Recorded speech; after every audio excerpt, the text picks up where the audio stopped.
SPN Marathi रणसंग्राम निवडणुकीचा काय आहे सांगली मिरज कुपवाड शहर महानगरपालिकाची अवस्था। मागील पंचवार्षिक निवडणुकीतील नगरसेवकांनी वॉर्डाचा खरंच विकास केलाय का? जनतेच्या पदरात काय पडलं? जनता त्या नगरसेवकांना पुन्हा स्वीकारणार का की नवीन चेहऱ्यांना संधी देणार? असे अनेक प्रश्न घेऊन SPN मराठी थेट आपल्या प्रभागात। नगरसेवक, इच्छुक उमेदवार आणि जनता एकाच व्यासपीठावर।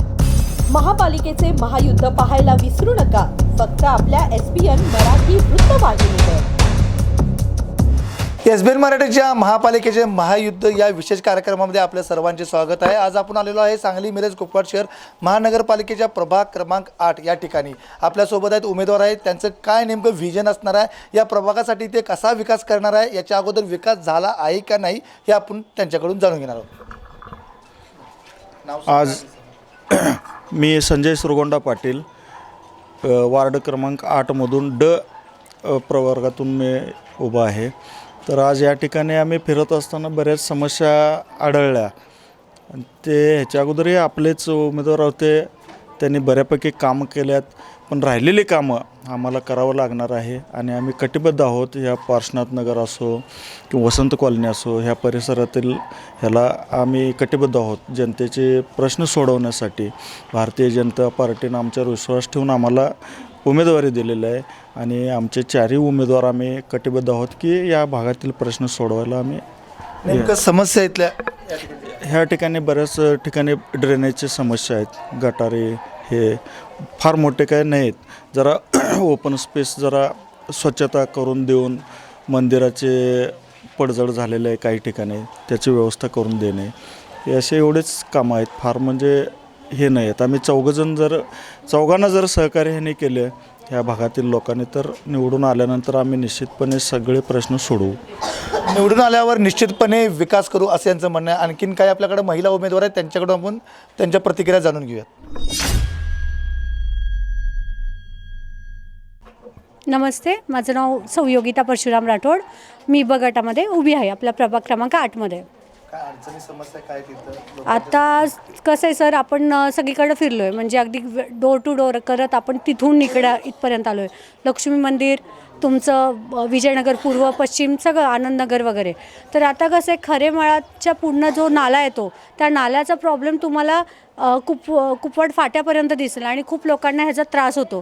त्याच्यामुळं काय झालं, परत महिलांचं आरोग्य, लहान मुलांचं आरोग्य, वृद्धांचं आरोग्य त्याच्यावर परिणाम पडतो आहे। पिण्याच्या पाण्यामध्ये पण दूषितपणा आला आहे, खूप ठिकाणी पुण्याचं पाणी वेळेवर येतही नाही किंवा आलं तर खूप संततधार छोटीशी असते आणि अगदी छोटे प्रश्न आहेत की खांबावर अजून कुठे कुठे खांबच नाही गेली आहेत, खूप ठिकाणी कामच झालेली नाही आहेत, काहीच नाही, रस्ता तर ड्रेनेज तर खूपच लांब राहिलं, अजून सडक पण कच्ची म्हणतात त्या टाईपचं तिथं वातावरण आहे। आणि खूप ठिकाणी असं आहे की विकसित कामं तुम्हाला दिसतील, आता इथे रस्ता छान दिसतोय पण तुम्ही जर गल्लीबोळामध्ये गेलात तर भयंकर विचित्र अवस्था झालेली आहे। तर काय नागरिकांनी तुम्हाला निवडून दिलं तर तुमचं व्हिजन काय असणार? विजन तर सोपं आहे सर, हे बघा, रस्ते, गटार, ड्रेनेज, पाणी हे तर करावंच लागणार आहे। हा विकास होत आला आणि तो होणार आहे, कारण की आपल्याला फडणवीस साहेबांनी सुद्धा खूप साऱ्या योजना आत्ता आणल्या आहेत आपल्याकडे, जसं कोयनाचं शुद्ध पाणी, तर यायला वेळ लागेल, येणार ते तो होणार, त्याला आम्ही सगळेजण पूर्ण आमच्याकडनं पण ताकद लावणार की ते लवकरात लवकर यावं। त्याच्यानंतर आमचं असणार की महिला सक्षमीकरणाकडे आम्ही जास्त लक्ष देणार आहे, कारण की कसं आहे, महिलांना घरगुती व्यवसाय हवा आहे, कारण की आपल्याकडे जो एरिया आहे थोडासा स्लम किंवा मिडल क्लास आहे, तर त्यांच्यासाठी आपल्याला काहीतरी मार्गदर्शन, कौशल्य ते आणून किंवा त्यांना काहीतरी चांगल्या प्रकारे त्यांना काही निधी उपलब्ध होतो आहे का, त्यांचे कुठले लघु उद्योग होत आहेत, गृह उद्योग होत आहेत, बचत गट चांगले विकसित होत आहेत का, त्यांना काही सबसिडीमधनं काही मिळतं आहे का, हे सगळं बघणंसुद्धा आपलं एक काम आहे। तसंच आपले आता जसं पालकमंत्र्यांनी शिबिर ठेवलं होतं, त्या शिबिराद्वारे खूप जणांनी मेमोग्राफी केली, इतर रोगांची पण तपासणी झाली, ते सुद्धा आपल्याला त्यांच्यापर्यंत आणखीन वेगवेगळ्या दृष्टीने आणून त्यांचा पैशाचा आर्थिक भार कमी होऊन त्यांना चांगले आरोग्य कसं मिळेल याचा पण आम्ही सगळेजण म्हणजे प्रयत्न करत राहणार आहे। शासनाने ज्या काही लाडकी बहीण योजना आणल्या असेल, या योजना ते तळागाळावर पोहोचण्याचा तुमचा प्रयत्न चालू आहे?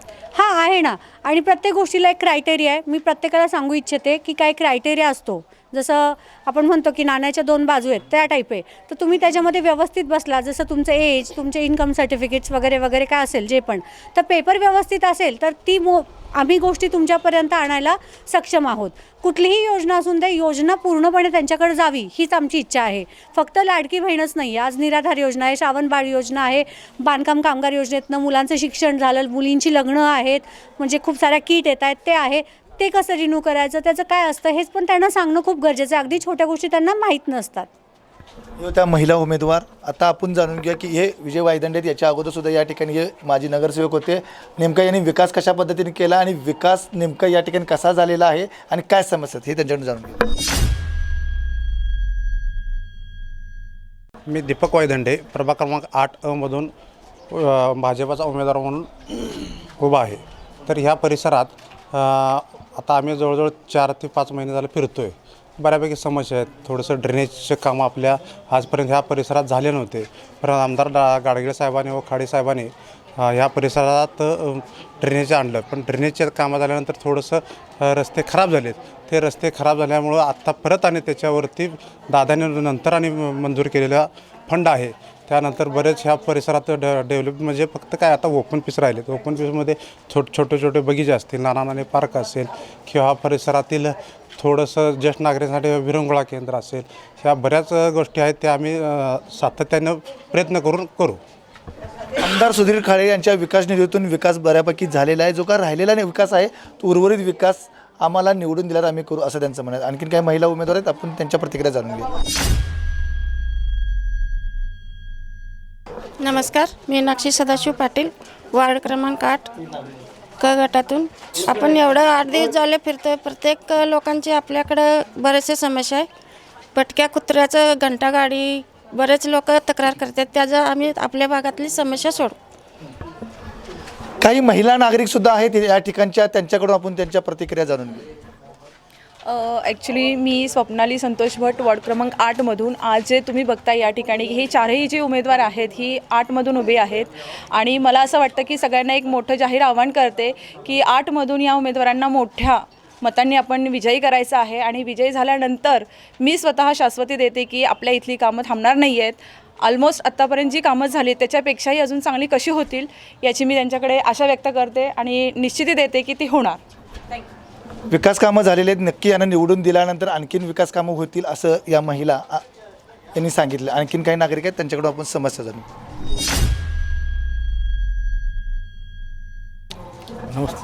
नमस्ते. शांतुगोंडा बाळगोंडा पाटील. मी 8मधनं यांच्या प्रचारासाठी फिरत आहे.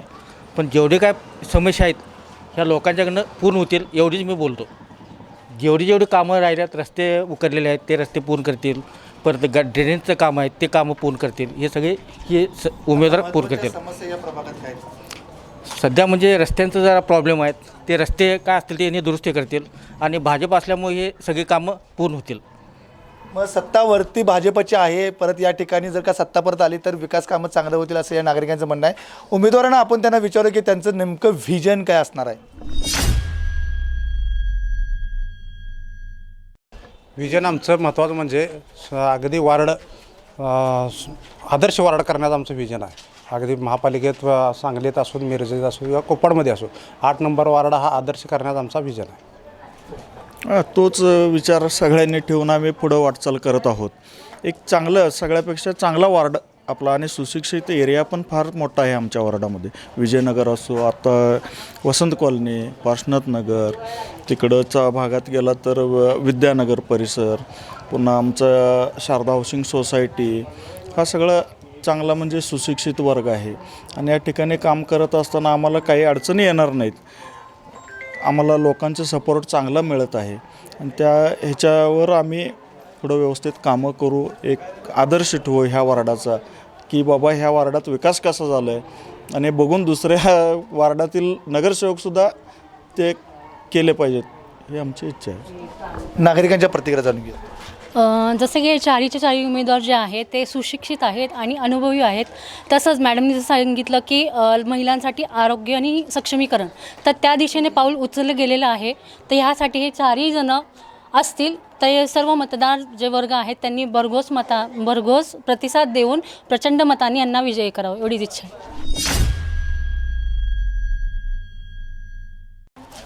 उमेदवार आहेत त्यांचं व्हिजन विचारूया.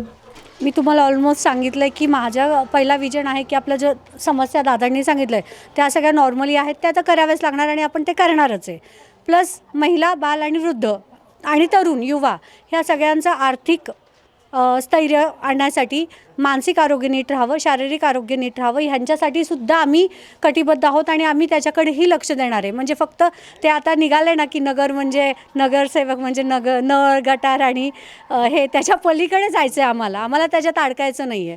आणि कसं माहिती आहे का, काही लोकांच्या खूप किरकोळ अपेक्षा आहेत त्याही करायच्यात आणि काही लोकांच्या मोठ्या अपेक्षा आहेत, पण त्या क्रमाक्रमाने पूर्ण होणार आहेत की आज आम्ही झालो आणि उद्या आम्ही करणार असं काही होणार नाही आहे. आपल्याला निधी आणावा लागेल, त्याची पूर्ण पडताळणी करावी लागेल आणि स्टेप बाय स्टेप जाणार आहे. कारण की जोपर्यंत ड्रेनेज हा प्रश्न पूर्णपणे सॉल्व्ह होत नाही आहे तोपर्यंत रस्ते बनणार नाही आहे, हे तेवढंच खरं आहे. आणि तेच करताना नळाची पाईप्स जेव्हा पडतील तेव्हा ते प्रॉपर होणार आहे. म्हणजे ह्या गोष्टीला थोडंसं लॉंग टाईम लागेल, but it will be happen, हे होणार 100%. सर्वात महत्त्वाचं म्हणजे इथं ड्रेनेजची व्यवस्था आहे. ज्यावेळी ड्रेनेज पूर्ण होईल त्याचवेळी इथले रस्ते होतील असं उमेदवारांचं म्हणणं आहे.